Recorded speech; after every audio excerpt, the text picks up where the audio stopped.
Hello everyone, welcome to another Deviant.fun's review video.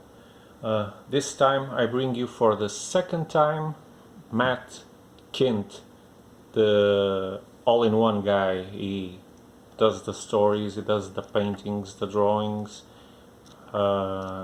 he watercolors them. I love his storytelling, and I was eager for a long time to read Mind Management. I have presented you with Department H or Depth, as I believe it should be called, which is another gem, which he did together with Charlene Kint, her wife, I think. But this Mind Management, I think it's even better than Depth. Now that I read the first Omnibus, let's call it, he calls it Field Report. You'll see that this book has lots of peculiarities, things that I've never seen in other books. Don't be misguided by the mildly uninteresting cover, because all of the rest is but exceptional.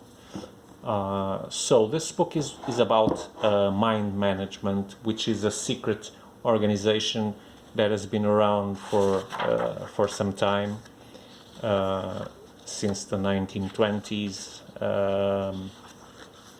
and this Mind Management is supposed to be a secret organization, like I said, which Matt tells us a bit of its history with some black and white pages once in a while.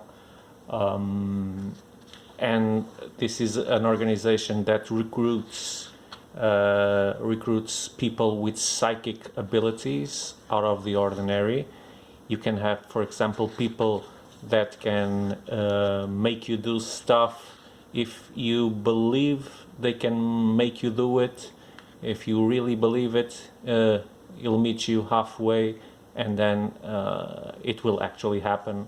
Or people that can, for a 5-mile radius or whatever, sense the feelings and the common network of thoughts and emotions of people, and so by amassing all that info, predict the near future.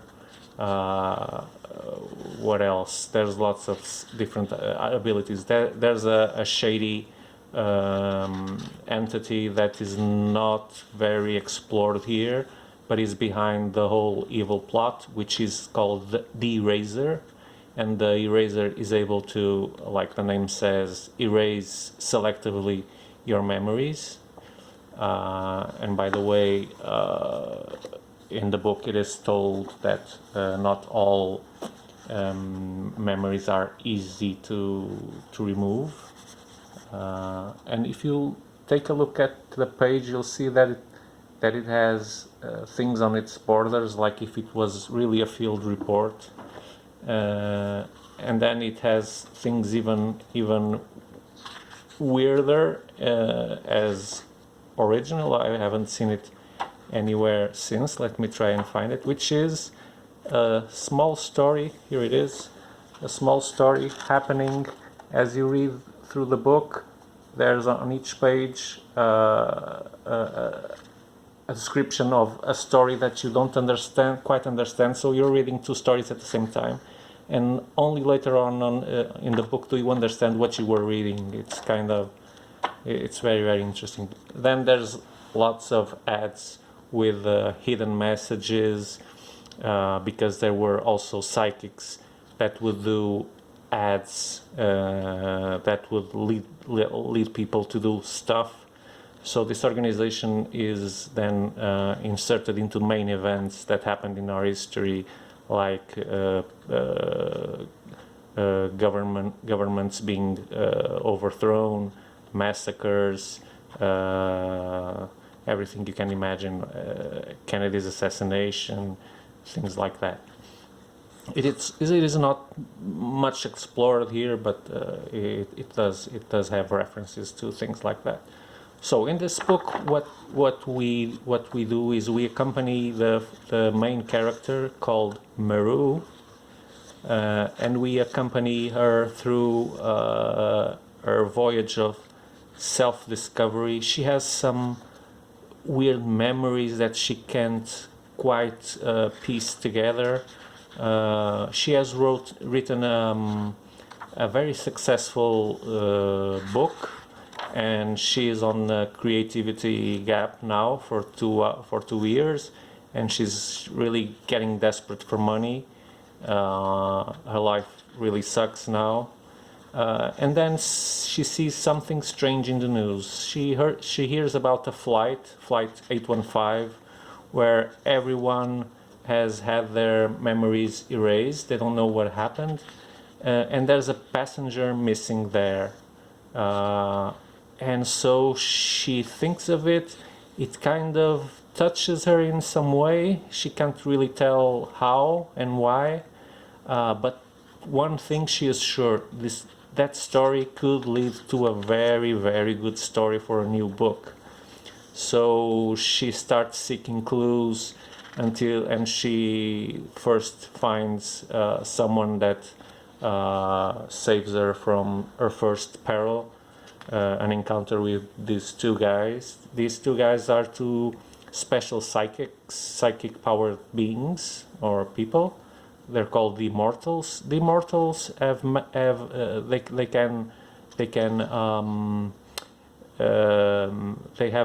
they have expanded their ability to control matter with mind. So if you injure them, for example, they could repair their body.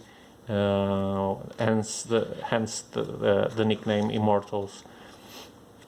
And then she starts following some clues. She eventually gets to the person who was missing on the plane, and well, that guy knows everything, but for some dirty reasons, and that's not very weird to understand why you should have dirty reasons or shady reasons, because he was in fact a former mind management operative.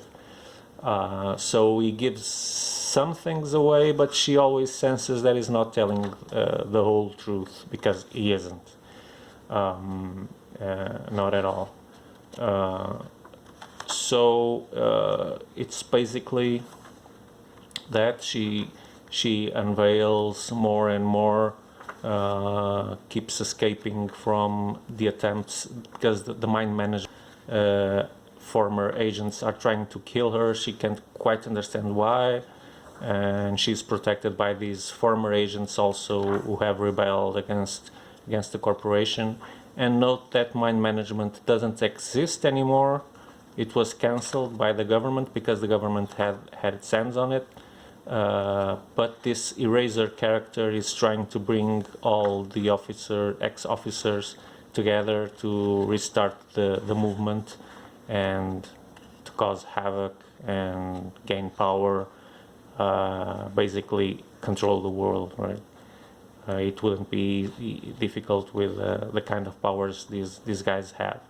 So some of them are killed because they don't actually want to cooperate. Others are re-recruited. Through the book, we get some small stories about former agents, and we see how they ended up being recruited, what their power is. For example, this little boy called the Hulk seemed to have no psychic abilities until one day he was told to punch a wall, and he actually crumbled the whole wall with just a punch, because by looking at anything he can see its weak spots. Is it a wall or a person or whatever? So that's another interesting psychic ability. And so this is a ride of constant suspense, murder, mystery. You feel as much intrigued as the main character, Meru. You'll uncover things at the same rhythm that she does. You're not given any info in advance, so you really feel yourself in the shoes of her, in spite that you're an observer of the story. It really pulls you into the book. I can't praise this enough. I just finished reading it today, and I read it almost all at once, just with a few breaks between. And I can't wait to read the second and third volume. This is such a great book. I understand that the illustrations don't appeal to everyone. I like them. I love the depth illustrations already. So this is Matt Kindt's work, so it's very, very, very similar, of course. He's got a very characteristic style, and it's one thing I find intriguing and interesting in Matt Kindt's is he is not a very detailed drawer, but I don't believe I can remember any panel where I had doubts, even if it's dark like it is here, have doubts on which character is there represented, which happens in a lot of books, unfortunately, but this is not the case. So yeah, I don't know what more to say without spoiling it. Yeah, it doesn't deserve that. So this is a super hyper recommendation. If you don't know it, it's been there for a while. It's not something that was just released. Mind Management, Matt Kindt. This guy is a genius writer, in my opinion. Is an Eisner Award nominee, or even, I'm not sure if he was, Eisner nominated. I don't think he ever won it, but nominated, yeah. So if you can get your hands on, even if it's just a volume, you'll see that you'll want to read more and more and more and know what the hell is happening here. This is a complete mind beep, like you can read somewhere in the professor someone saying that it is a brain fuck, and it really is. It deals with those thoughts that I believe you might have had. At least I've had them. Is it that we all see the world the same way as other people? Can we trust what we see? It really plays with that, because there are people here who can alter the reality for you.